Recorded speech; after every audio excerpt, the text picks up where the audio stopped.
Un tema muy común, el trauma psicológico. De acuerdo al DSM-5, trauma es definido como cualquier situación en la que una persona se vea expuesta a escenas de muerte real o inminente, lesiones físicas graves o agresión sexual, ya sea en calidad de víctima directa, cercana a la víctima o testigo.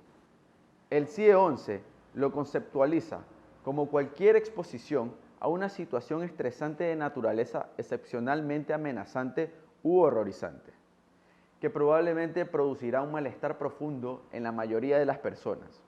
Los traumas pueden dejar varias secuelas psiquiátricas, como el trastorno de estrés postraumático, depresión y trastornos de ansiedad, entre otros. La alta comorbilidad del trastorno de estrés postraumático, su multiplicidad de formas de presentación y la resistencia natural de los pacientes y clínicos a hablar de trauma tornan común el subdiagnóstico de este, a pesar de que se han descrito prevalencias de alrededor del 12% en la atención primaria de la salud.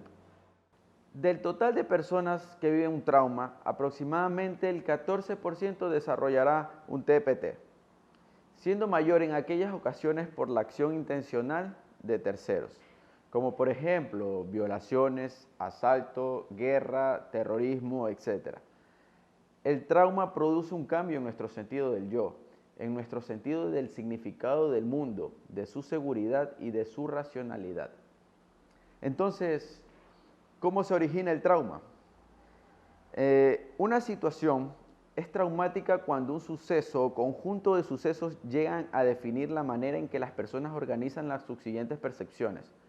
Este estrés traumático impide que las personas que experimenten emociones intensas en el momento del suceso integren la experiencia completa en una narración satisfactoria.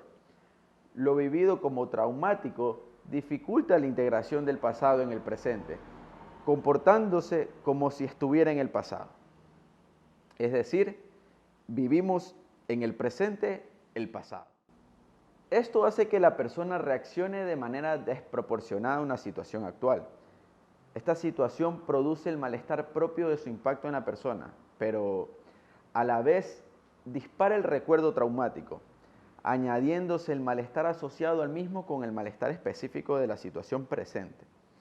El TPT se produce cuando una persona vive o es testigo de un suceso potencialmente mortal o que suponga un peligro para su integridad física o emocional o la de otra persona, reaccionando con miedo, vulnerabilidad y horror intenso.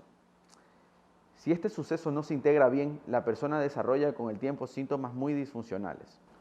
La doctora Francine Shapiro distingue entre la T mayúscula y la T minúscula al hablar de trauma. Cuando escuchamos la palabra trauma, tendemos a pensar que son sucesos provocados por el hombre o desastres naturales graves, como agresiones, incendios, muertes, accidentes, etc.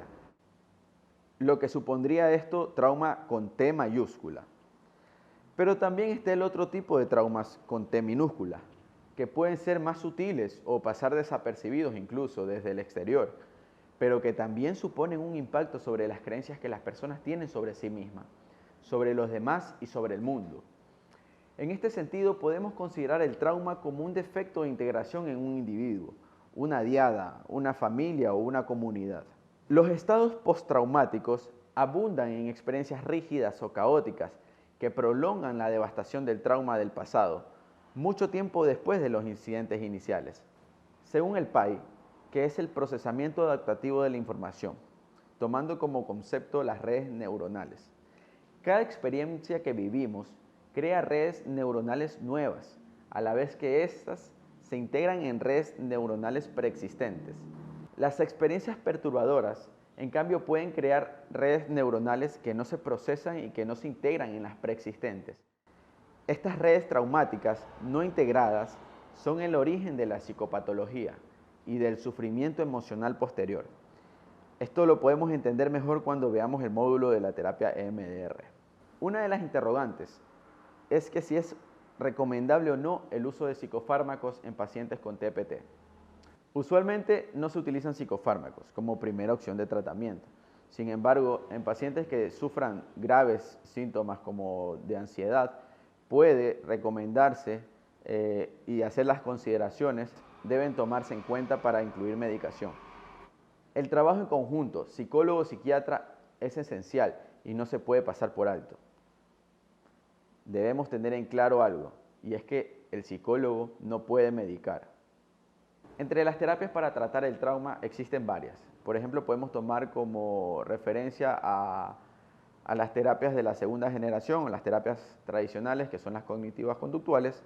Entre esas están la reestructuración cognitiva, que consiste en que el cliente, con la ayuda inicial del terapeuta, identifique y cuestione sus pensamientos desadaptativos, de modo que queden sustituidos por otros más apropiados y se reduzca o elimina así la perturbación emocional y o conductual causada por los primeros. Entre otras de las terapias también está la terapia por exposición prolongada. La exposición prolongada le enseña a acercarse gradualmente a los recuerdos, sentimientos y situaciones relacionados con el evento que estaba evitando el paciente desde su trauma. Al enfrentar estos desafíos, puede disminuir sus síntomas de TPT. Terapias de la tercera generación. Existe una que ha causado mucha impresión y ha dado resultados muy positivos, que es la terapia por desensibilización y reprocesamiento por el movimiento ocular, o MDR, que consiste en realizar una focalización de los elementos de la memoria traumática del paciente y mediante la estimulación bilateral de la atención, esta ya puede ser visual, auditiva o táctil, se promueve el diálogo entre los hemisferios cerebrales y el reprocesamiento del trauma. Con este trabajo, la persona llega a tener la sensación de mayor distancia con la perturbación traumática. Espontáneamente empieza a reevaluar la experiencia a partir de cada perspectiva más optimista. Por ejemplo, después del reprocesamiento, el recuerdo de una muerte traumática normalmente pierde su capacidad de bloquear a la persona, facilitando su rescate de los recuerdos de los buenos momentos con el fallecido.